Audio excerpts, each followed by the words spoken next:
你听过南太平洋岛国吗？这个你可能有点陌生的地方，其实是台湾最重要的邦交地区之一。不过最近几年，中国在这里动作频频哦，还因此引发了一轮新的国际角力。到底发生了什么事呢？这集就让我们一起来聊聊牵动国际政治的南太平洋岛国吧。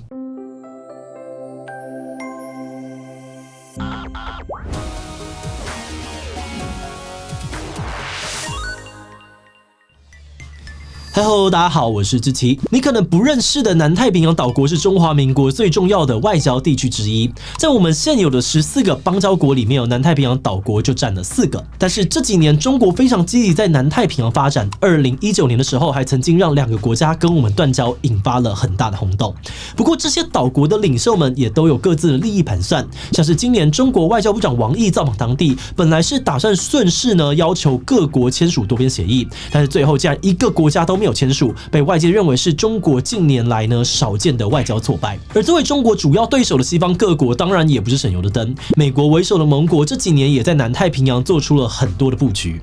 这些南太平洋岛国到底为什么会引起大国角力呢？中国跟美国为首的西方阵营又在这里做了些什么事情？今天就让我们一起来认识南太平洋岛国吧。不过在开始之前，还是按照惯例，让我们先进一段广告。你知道吗？在某些国家，民众只因为发表自己的想法，就会被监禁、迫害，甚至丧命。但只要你亲手写一封信，就有可能改变他们的命运。由国际特赦组织举办的写信马拉松，邀请你来写信联署，为他们争取自由。每年写信马拉松都有10名声援对象，像是香港人权律师、俄罗斯反战音乐家、伊朗社运人士等等。接着募集世界各地的联署信，对相关的单位施压，推动制度的改革。过去几年，写信马拉松成功带来不少的改变，像是台湾的李明哲就肯定过这个活动的实质帮助。在阿根廷，他们也促成了妇女运动，成功推动修法。今年的12月，在台北、台中、台南、台东都有写信马拉松的场次，邀请你现在就点击资讯的链接，一起来参加吧。首先，我们要先介绍一下南太平洋岛国在哪里。那顾名思义这些国家分布在广大的太平洋范围，而且大部分的岛屿呢都位在是南半球。这地区主要包含14个国家，其中马绍尔群岛、诺鲁、帛琉、图瓦鲁这4个国家是台湾的邦交国，而剩下10国则是中国的邦交国。基本上这些岛屿国家的共同特征是人口少、GDP 不高、经济贫困，而且最近几年都面临气候变迁的威胁，不但遭遇强烈的飓风，导致重大的人命财产损失，连国土呢也一寸一寸被上升的海平面淹没。那么这些岛屿国家为什么会吸引中美大国的注意呢？对于中美来说，南太平洋岛国最大的重要性是他们的地理位置，因为他们刚好就卡在太平洋的门户所以在2战的时候，曾经是美国跟日本的重要战场。那普遍认为，美国当时之所以能够战胜，跟他们成功占据这块地区也有很大的关系。在2战之后，美国又制定了所谓的岛链战略，让南太平洋岛国的重要性更加的提升。为什么会这样子说呢？这就要简单说一下什么是岛链战略。美国岛链战略的主要目的呢，是为了防止苏联跟中共在太平洋扩张，而这里面比较常提到的主要是3条岛链。第一岛链大家应该比较熟悉也就是从日本到菲律宾大训涛群岛一带，我们台湾就是这个第一岛链的中心。而第2岛链则是从伊豆群岛、关岛一直延伸到帛琉、印尼一带。再来第3岛链呢，是从阿拉斯加经过夏威夷一直到纽西兰。那我们今天谈的南太平洋岛国呢，正好就位于第2跟第3岛链之间的关键位置。所以不管是对于美国还是附近的盟友澳洲来说，南太平洋岛国呢，在军事还有航运经济方面都有非常重要的价值。因此，为了打好关系长期以来美澳2国都在经济援助这些岛屿。虽然他们之间呢，时不时也会传出一些纠纷跟争议，不过传统上面来说呢，南太平洋岛国都一直被视为是美澳的坚固盟友。不过在中国崛起了之后呢，这个情况就开始有了一些变化。中国为了打破岛链战略的封锁，近10几年来非常的积极在耕耘南太平洋岛国这块地区。他们的做法呢，其实也不是很特别，就是先透过经济合作取得信任，再一步一步的扩展到外交政治跟国防领域。比如说在2013年，中国启动一带一路计划之后，就成功在南太区域的14个国家当中争取到10个国家跟他们签下各种合约。那之后，中国非常积极的在当地投资基础建设跟渔业，很快的就赶上美国跟澳洲，成为这些国家最大的贸易对象。向。而在外交上面，中国近年取得最重要的成果，应该就是在2019年的时候，成功让吉里巴斯跟所罗门群岛这两个国家跟中华民国断交，转而跟中华人民共和国建交。这个行动呢，除了是要在外交上面打击我们跟美国的影响力，背后其实也还有更深的战略考量。这两个国家为什么那么重要呢？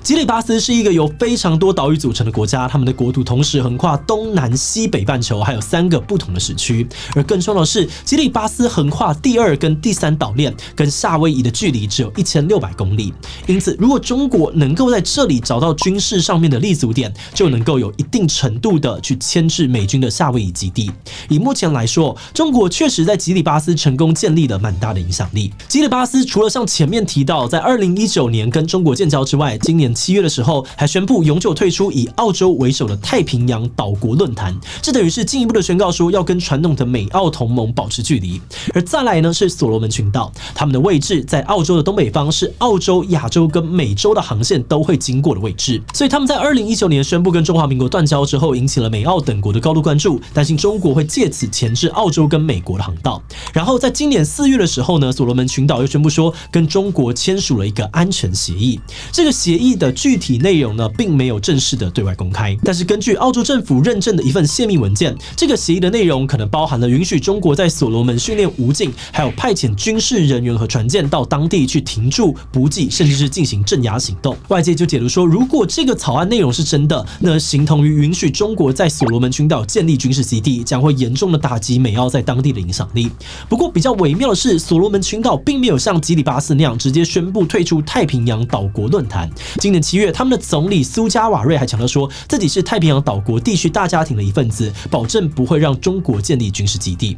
不过老实说，其实也不是只有所罗门群岛会抱持这种有点暧昧模糊的外交立场。根据专家的观察，大部分的南太平洋岛国呢都不想要选边站，因为他们虽然从中国得到了很多经济上面的好处，但是美澳等等的传统盟国呢提供的军事还有经济合作，对他们来说也还是非常重要。那因为南太平洋岛国这种维持模糊的态度，让大国们更加卯足全力要在这里巩固自己的影响力。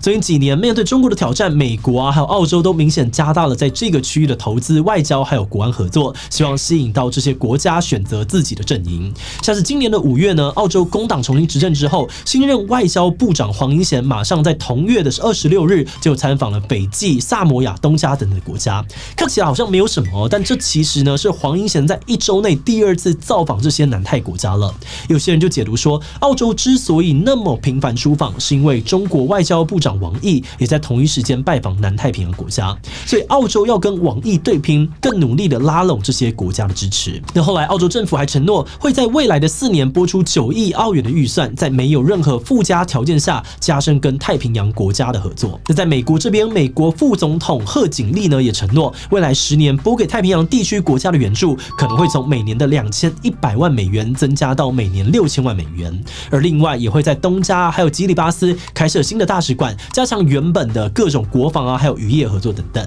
那这样的努力可以说确实有取得成果的，像是前面提到，今年王毅出访南太平洋各国，根据多家的媒体报道，目的就是为了要签署2项多边协议，建立一个合作更紧密的中国太平洋岛国自由贸易区。而这个计划后来并没有成功，被视为是中国近年罕见的外交挫败。但这也并不表示中国的影响力就完全消退，因为他们还是成功跟不少南太平洋国家签署单边协议，加强在经济还有安全等等方面的合作。所以可以预见的是，这块地区的大国竞争短期内还是会持续的升温。在进入观点以前，我也要特别感谢志祺七七的所有会员因为有了大家的支持跟赞助，我们才能够持续的运作这个频道，让重要的议题被更多人看见。那如果你愿意支持我们走得更远，欢迎点击频道主页的加入按钮，成为我们的会员，或者也可以用超级感谢小额支持我们。好的，那话说回来我们自己在研究这个题目之前呢，对于南太平洋这个地区也是蛮陌生的，但是认真做下去之后，就在他们的身上看到一种很强烈的即视感，因为这些南太平洋岛国跟台湾一样，身处在美中交锋的中心，大国的一举一动都会影响到他们的未来。往好的方向想，他们确实可以从中得到一些利益跟好处，可是他们也清楚的知道这些好处背后都是有代价的。尤其身为这些国家民众呢，很多时候他们能够做的事情也不多，自己的声音跟想法又很难被外界听见，所以也真的是蛮无奈的。那当然，每个国家面对的状况都不一样，台湾面对的外交困难跟南太平洋国家们一定还是有很大的差异。但是我们认为多认识这些处境相似的国家，看看他们面对类似的问题采用了什么样子的应对方式，面对什么样子的结果等等，或许都可以让我们有更多不同的参考跟选择。那今天我们的介绍也只能从大国竞争的角度，非常概略的介绍这些地方的状况。那如果你是这方面的专家，也很欢迎你留言跟我们补充更多的资讯哦。最后想问大家如果你是南太平洋岛国的民众，面对新来的中国跟传统盟友美澳，你会希望怎么选择呢？ A 选中国，马上看得到的经济利益才是最重要的啊。B 选美澳，长期的盟友比较有保障。C 我全都要，维持模糊的立场才能够得到最大的好处。D 两边都不选尽量保持中立才是最安全的。以其他留言告诉我们吧。最后，如果你喜欢今天影片，欢迎分享出去，让更多人认识南太平洋国家。此外呢，也可以点击这个地方看看所罗门暴动以及尼加拉瓜的讨论。那么今天的这一期就到这边告一段落，我们就明晚再见喽。